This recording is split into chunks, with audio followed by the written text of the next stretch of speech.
Ahoy, this is Zdenka. Today's video won't be exactly a happy one. No sweet talk like you see online these days. How to make money quickly with your photos, how to make $500 over the weekend with a camera. Let's just cut that off. Today's video will be very real as it gets.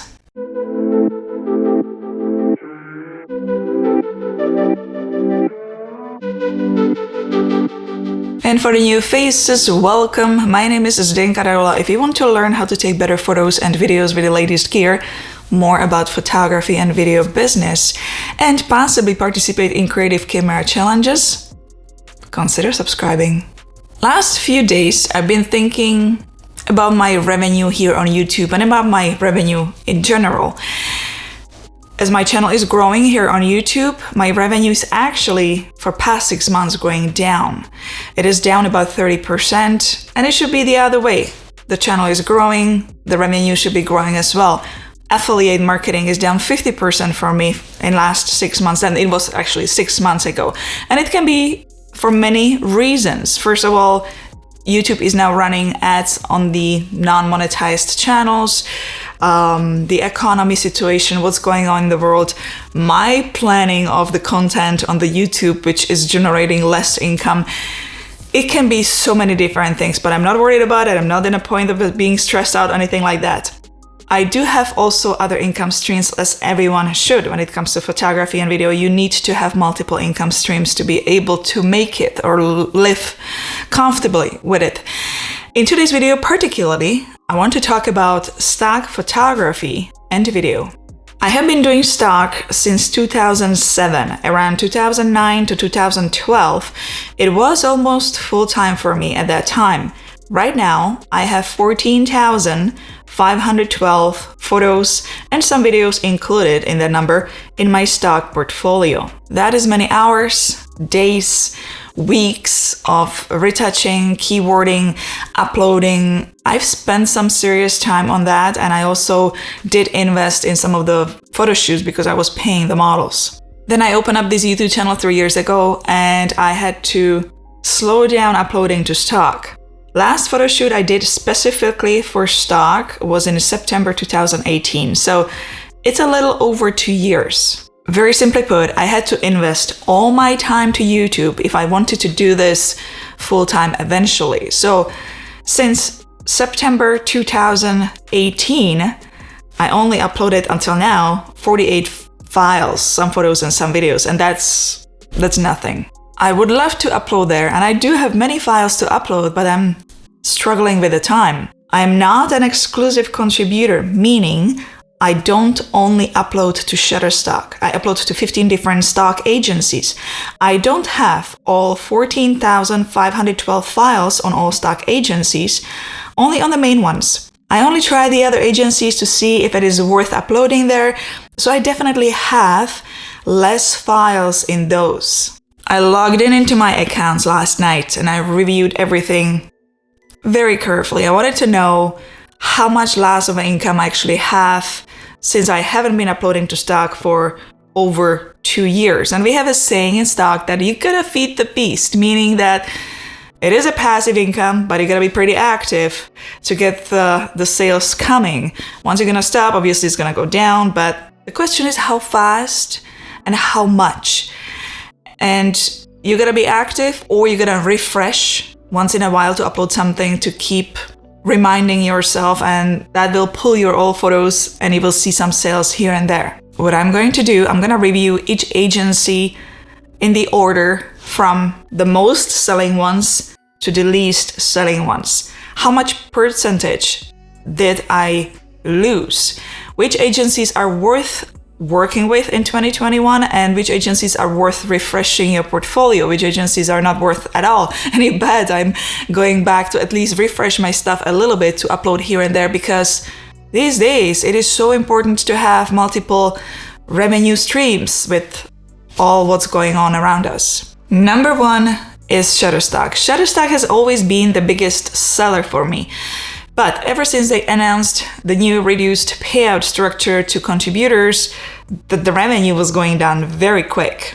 If I compare to what I was making on average per month in 2018 to what I'm making now, I am making 67% less. Number 2, Adobe Stock, formerly known as Fotolia.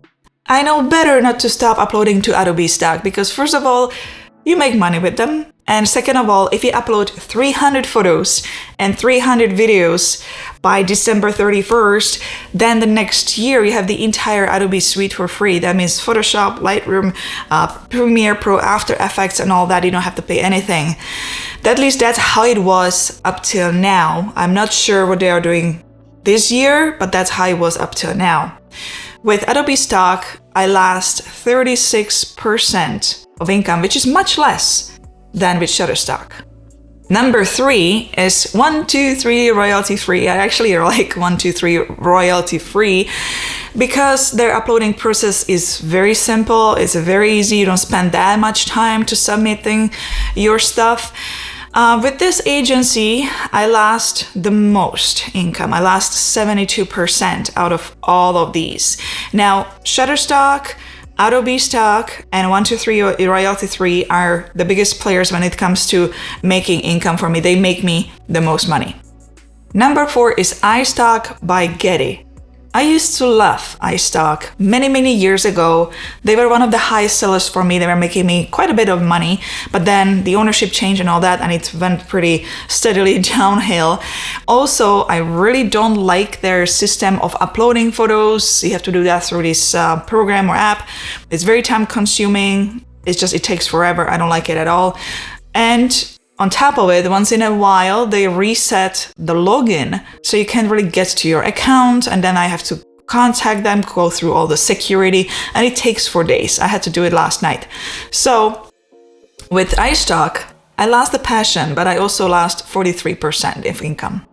Number 5 is Dreams Time. Dreams Time has never really been a big seller for me, but I'd say a steady seller. So it's always been kind of similar income. And when I look at the statistics last night, I actually only noticed that I lost only 1%. The numbers are pretty much the same like 2 years ago when I was actually uploading. Number 6 is Deposit Photos. Deposit Photos is interesting. I actually looked at their stuff over last night many times. I rechecked everything if I'm seeing right.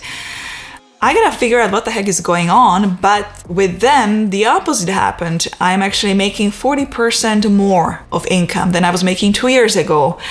I didn't upload anything. I don't know if they featured me or if they're just doing much better now. They're doing more advertisement and stuff, but I'm selling more. I'm seeing 40% of increase. Now, these are my top 6 agencies where I have my majority of work there. Now, the following agencies, I only have a portion of portfolio there. Number 7 is Envato Marketplace. Now, with this agency, I'm seeing strange things as well. I'm actually seeing an increase of 25% of income. Now, to upload your stuff to Envato Marketplace is a little bit time consuming as well. They have 2 separate sites, I guess. One is for photos. This is where you upload your photos. It's called PhotoDune. And where you upload your videos is called Video Hive. Number 8 is Big Stock. Another loss of income is happening with Big Stock photos, and it is 50%. And now I'm going to list agencies which are not worth the time for me. With them, I can literally buy only 1 cup of a coffee a year with their earnings. This is how much they are selling the photos for me. I'm absolutely not gonna continue with them, except one, and that would be Pond 5. I haven't been really uploading videos there, but I keep hearing from other people that they are doing pretty well with them. So I might give it another try. I'm gonna start uploading videos there, but definitely not photos. Here it goes, CanStack Photos. I've made enough with them to buy 1 Starbucks coffee. Crestock. I've made enough to buy 1 Tim Hortons coffee. Panther Media, Zuner, Yay Images, and Most Photos proved me that I should be making my own coffee at home. Works awesome! 2-in-1. Coffee making and alarm. Wakes the whole family. Okay, those are some interesting findings. Based on all that, I'm going to continue with agencies. Shutterstock, Adobe Stock, 123 royalty free, iStock by Getty, Dreamstime, Deposit Photos, Envato Marketplace, and Pond5. So I'm cutting it down to 8 agencies instead of 15. I'm going to continue with the video, not the photos. Not for the reason that I don't want to, but for the reason that I have no time. And since I'm already creating a lot of videos for YouTube, instead of having the video just sitting on my hard drive, I might as well upload it there and see if I can make some extra income. Those losses are painful, but that's the reality. Still, with the income I'm making from stock these days, I can buy food for 2 weeks for a family of 4 here in Canada, and food here in Canada is not exactly cheap these days. Depends where you live, in which country, you could probably buy a lot more for that. One would expect that with portfolio of 14,512 files, you would make a little bit more. But from my experience, once I refresh the portfolio, add some photos and add some videos, it will a little bit pull the on content. So I'm gonna be making a little bit more again, but it's not gonna be as it used to be for sure. Stock has changed. But still, it's very important for photographers, videographers, creators to have many different streams of income. If you found this interesting and perhaps an eye-opener to some, hit the thumbs up and subscribe to future videos and future updates. If you have any questions, comments, want to say anything about stock agencies or add some stock agencies, feel free to leave it in the comment section below, and I'll see you, my friends, in the next video. Ciao! Ahoj!